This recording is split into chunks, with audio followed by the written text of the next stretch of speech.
Hi, Joy here. Today is, what day is this? Saturday, July 21, 2012. And this is the day that I put my Route 66 quilt up on the hanger because it is totally finished. So this is a very exciting day. So I wanted to film it before I take it to the store and hang it up, and I'll film it when I get it there too. But I'm sure everybody's sick of looking at my Route 66 quilt. But quilters might enjoy seeing it. I know a few months ago I Googled Route 66 quilts, and I only found one on the entire internet. I think I was looking at web shots, and I think I found one Route 66 quilt, and it wasn't like this one at all. So I don't know. Maybe they're not as common as one would think. But anyway, this is the day the Lord has made. I will rejoice and be glad in it because I'm so excited. My Route 66 quilt is all finished. So I'm going to take the camera off the tripod and show it to you.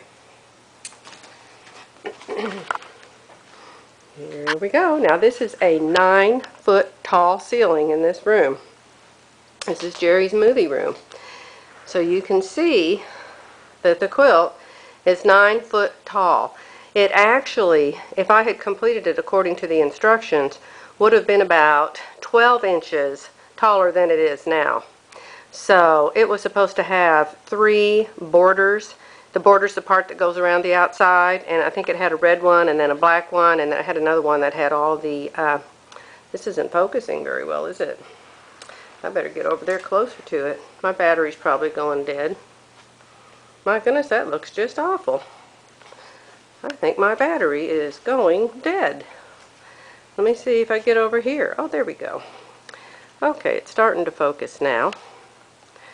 You know, it might help if I just be still. Anyway, the borders ended up being one thin black border, and then my husband suggested I put those white stripes to make it look like a road, since this quilt is Route 66. So this is how it looks. I'm trying to get back so I can get the entire quilt. I'll tell you why I'm doing this, not only filming this, but making my blog every day, is because if I ever have to live in a retirement center like Jerry's mother does, and I can't remember where I came from, or where my house was, or who my kids are, or who my brother was, I figure that somebody can turn my blog on for me and I can watch it, and then I'll remember who I was. So we'll see. Maybe that's why a lot of people do blogs. Anyway, the idea is you start up here in Illinois, because that's where Route 66 starts or ends, depending on which end you start at.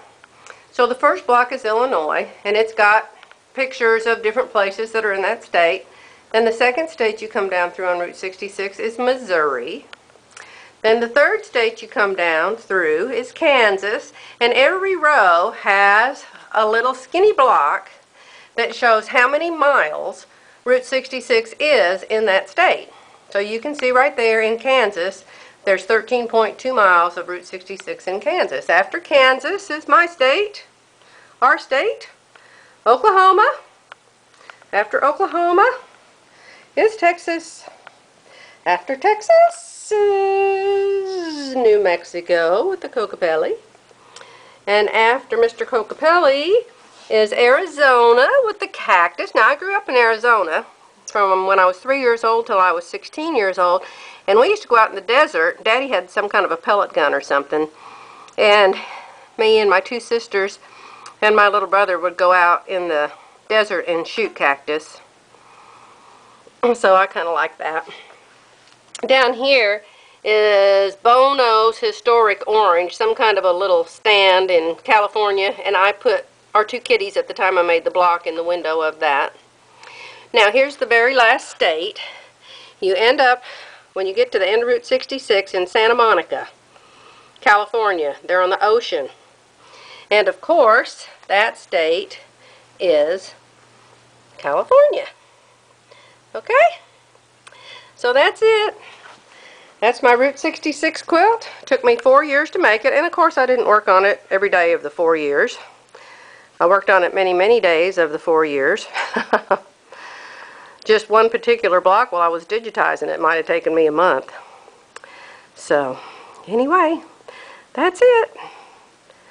I'm going to post it on my blog tonight for the quilting people. Hey Pam, here's my latest quilt.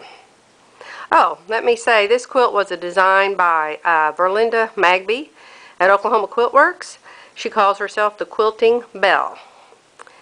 So, it's not exactly like her pattern now. I've changed it so much, but it's certainly a whole lot like it. So I want to give her credit. Alright, that's it. I'm going to go download it and then upload it and see if I can get it on YouTube today. Bye!